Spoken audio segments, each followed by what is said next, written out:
Jason, how you doing, brother? I'm doing well. Doing well. Thanks for having me, sir. Okay. So what does that mean, Elong? So Elong means Elong are affectionate and have a bright and sunny disposition. Um, they are happy even in difficult moments and they help others. In short, Elong or Elong means the perfection and it comes from Douala. Who's Jason? Well, I firstly, I've always been someone who's been interested in history. Mm-hmm. Um, I was a kid in school who would always ask questions when something didn't feel right or sound right. And so I was very militant in my younger age when it came to the history that was left out. And so I'm a curious, inquisitive spirit who loves to learn and read and write. And, God blessed me with the ability to do so and to tell my story through my work, my poetry and essays. Today, in addition to answering questions, I'm going to be reading a little bit from my book and, talking about the inspiration behind some of the poems. Sure. But firstly, I want to congratulate those of us who have tested their ancestry to the Bamileke people as I have. I'm still on fire for who I am and who I've become. And there's so many different parts of myself that make sense now, given that I'm Bamileke, Okay. And we can talk about that later, Okay, sure. But to start, I'll start with a poem. How about that? And then we'll go from there. Sure. That'll be perfect. Why not? Yeah. So this is taken from my book Shrimp, which was published in 2018 out of New York. There's a small press called Two Leaf Press. It's a Black-owned publishing house. So the first poem I'm going to read is entitled African. And it's in conversation with three other poems. There's African, Negro, and American, which I'll end with later today. So African. My past and present, ancestral.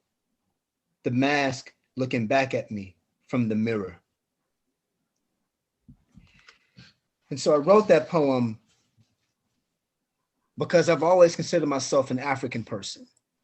I grew up learning that I was African American, but I didn't know much about the African side of it. But I knew the African side of it was more important or more salient than the American side. And so it was a quest of mine to figure that out.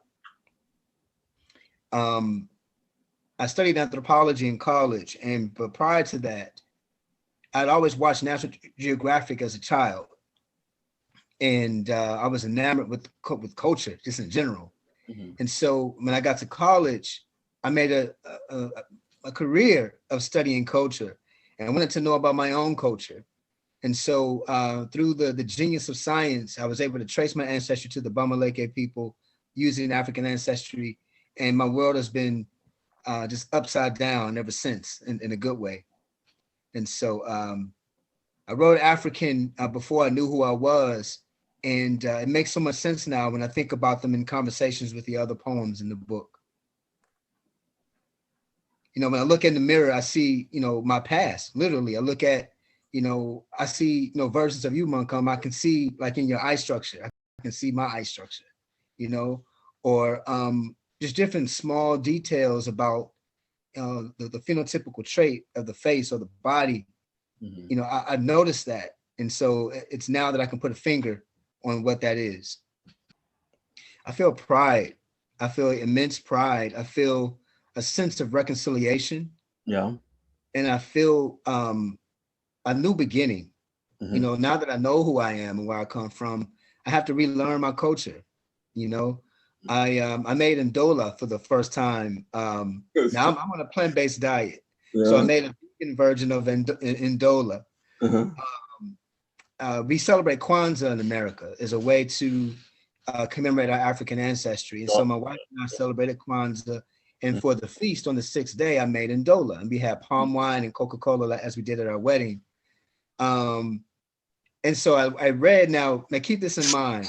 Mm-hmm. When I make kale or other greens, as I wash them, I squeeze them, right? Like I squeeze them to get the, to really clean them. And so I was reading how to prepare the bitter leaf, you know, in making indola, and you have to squeeze it. Yeah. You got. You know?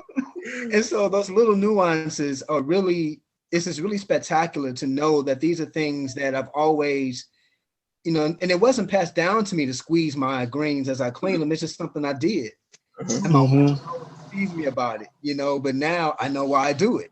So So anyone got a question, Mr. Tuko?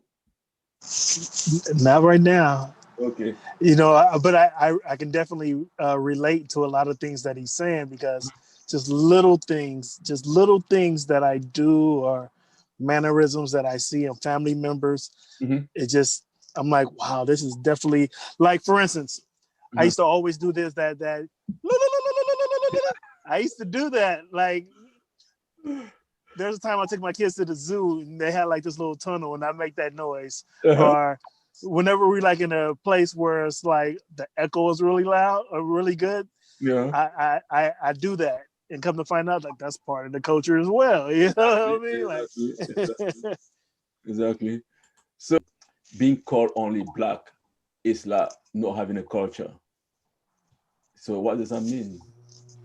you know, blackness means different to every person who's black in America, and in the Americas abroad. Yeah. You know, my experience and Gary's experience are two different experiences, but common in that we're both considered black men. Yeah. For me, growing up black wasn't enough, you know, because I would admire the people who were proudly German, you know, or proudly Scottish, proudly, you know, from Europe or wherever they're from. And I just wanted to, you know, to have my own culture to be proud of beyond blackness. Now, blackness is beautiful now. It's a beautiful culture, but it stems from our cultures back home in Africa. And I wanted to be sure that I pay homage to that ancestry as well, you know, to that part of my life as well. Something just felt missing, you know, because I know as a social scientist, but even beyond a social scientist, being black is in opposition to white, you know, and there was always these nuances of how my life has been so reactionary in America. You know, I do these things, you know, black power only exists because white power has been such a negative force. Right. And so when you think about the concept of being black, it's really a reactionary concept in how we live our lives, always on the defense, always ready to rumble, so to speak. But I wanted to live my life in a more genteel manner, knowing who I am and where I come from, and just walking in that pride, walking in the light of knowing who I am. Yeah. And you got a question. Go ahead, Mr. Tokum. I was just going to say, when it comes to the word black, I totally understand what he's saying. You know, for a while, I didn't like the word black either, because it didn't identify me with anything. Like, it had no substance. But now I don't hate the word as much as I thought I did, because I think at one period of time we actually needed that word to evolve to where we at today in this country. So I think that we actually needed that word to bring that togetherness, to try to find like that common ground for all people of color, you know, or black people, you know what I mean? But I don't think we need it anymore. I think that because of technology and all this stimulus money, and you can get 20, 30 family members to help you out to find your identity.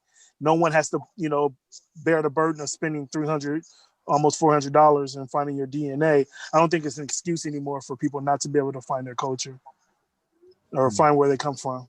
So. Hi, this is Meredith. And in the discussion about Black and being able to identify, I can remember I was a physical therapist with little kids. So I was always in a situation where there were more white people than Black. Sometimes I was the only Black. And I can remember one time, probably about 30 years ago, the staff was out to lunch and we're out talking, and there was a Jewish person, a Polish person, and two Caucasians of some other, but they were all talking about their traditions and where they came from and all that kind of stuff. And I remember saying, you all are so ethnic. because I really didn't have anything to say other than, you know, maybe I went down south, which I went a couple of times because my parents were born in the north. So for me, if I was back in that conversation again, I knew I was from Africa at some point in, you know, in my beginnings, but I could actually say I'm Bamileke. I've had the fortunate of being able to go to Cameroon 3 times. It, you know, and our tour guide was That's able awesome. to take, yeah, and our tour guide was able to take us, and well, she's Bamileke, so, but she was raised in the United States. So she was able to take us to the, you know, ethnic sites and that kind of stuff. And we went the second year after they found the slave port of Bimbia. We were able to go to see that. And for people on that trip who had been on the previous trip, we were able to walk from the road through the brush, not as, what word I want to use, raw as the people who had gone the first time, because they really had to go through the brush to get to the sea, to see where we had been taken from. And there were ruins. And I remember seeing bottles that were dated in the 1800s that were broken up, you know, liquor bottles and that kind of stuff. So, you know, to be able to have that history and to really have a proud history of being Bamileke, you know, really makes a difference, really makes a difference. And at that point, I was probably 13, I was 64 or 65 when I went the first time. So yeah, it's, and I want to go one more time before I leave this earth. Wow.